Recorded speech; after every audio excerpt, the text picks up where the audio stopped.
সর্ব বাধা বিঘ্ন বিনাশকারী একাদশী, সর্ব পাপ নাশকারী একাদশী, মনোবাঞ্ছা পূরণের একাদশী, উৎপন্না একাদশী। উৎপন্না একাদশী তিথির কিন্তু বিশেষ মাহাত্ম্য রয়েছে।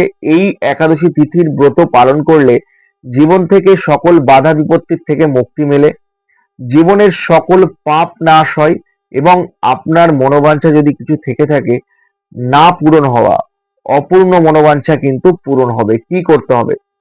আগামীকাল উৎপন্না একাদশীর শুভ তিথিতে স্নান সেরে শুদ্ধ বস্ত্র পরে একটি তামার পাত্র নেবেন এবং তার মধ্যে গঙ্গা জল দিয়ে 11টি অবিভক্ত পরিষ্কার পরিচ্ছন্ন তুলসী পাতা দিয়ে সেই তুলসী পাতা সহ পাত্রটি ভগবান বিষ্ণুর ছবি কিংবা মূর্তির সামনে রেখে 108 বার ওম নমো ভগবতী বাসুদেবায় নমঃ মন্ত্রের জপ করুন।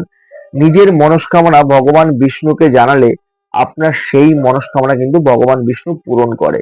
এবং পরদিন অর্থাৎ দ্বাদশীর দিনে সেই পাত্র থেকে দুটো তুলসী পাতা প্রসাদ হিসেবে গ্রহণ করুন এবং বাকি জলটা আপনার ব্যবসা স্থানে ছেটালে আপনার ব্যবসায় উন্নতি আসে। আপনার বাড়ির চারপাশে ছেটালে আপনার বাড়িতে কখনো নেগেটিভ শক্তি প্রবেশ করতে পারে না।